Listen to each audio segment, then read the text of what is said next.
اور وفاقی وزیر صحت مصطفیٰ کمال کا ملک میں مریضوں کے ڈیٹا کے حوالے سے MR نمبرز کا نفاذ کرنے کا اعلان۔ مصطفیٰ کمال نے چیئرمین نادرا کے دفتر کے دورے کے موقع پر کہا کہ اقدام سے ملک میں کسی بھی جگہ اور کسی بھی وقت مریض کے میڈیکل ریکارڈ تک رسائی ممکن ہوگی۔ مصطفیٰ کمال نے وزیر اعظم سے بھی ملاقات کی، جس میں انہوں نے شعبہ صحت میں جاری منصوبوں کی پیش رفت کے حوالے سے آگاہ کیا۔ مریضوں کے ڈیٹا کے لیے MR نمبر کا نفاذ۔ وفاقی وزیر صحت مصطفیٰ کمال نے بڑا اعلان کر دیا۔ مصطفیٰ کمال نے چیئرمین نادرا لیفٹیننٹ جنرل محمد منیر افسر کے دفتر کا دورہ کیا۔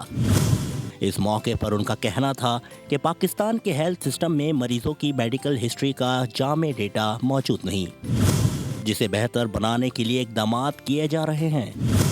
مصطفیٰ کمال نے کہا کہ نظام سے کسی بھی وقت مریض کے میڈیکل ریکارڈ تک رسائی ممکن ہوگی۔ ادھر وزیر اعظم شہباز شریف سے بھی مصطفیٰ کمال کی ملاقات ہوئی۔ شعبہ صحت میں جاری منصوبوں کی پیش رفت کے حوالے سے وزیر اعظم کو آگاہ کیا۔ وزیر اعظم نے انسداد پولیو مہم کی مستقل نگرانی اور جناح میڈیکل کمپلیکس کا منصوبہ جلد مکمل کرنے کی ہدایت کر دی۔ سبسکرائب کریں اور بیل دبائیں تاکہ کوئی خبر رہ نہ جائے۔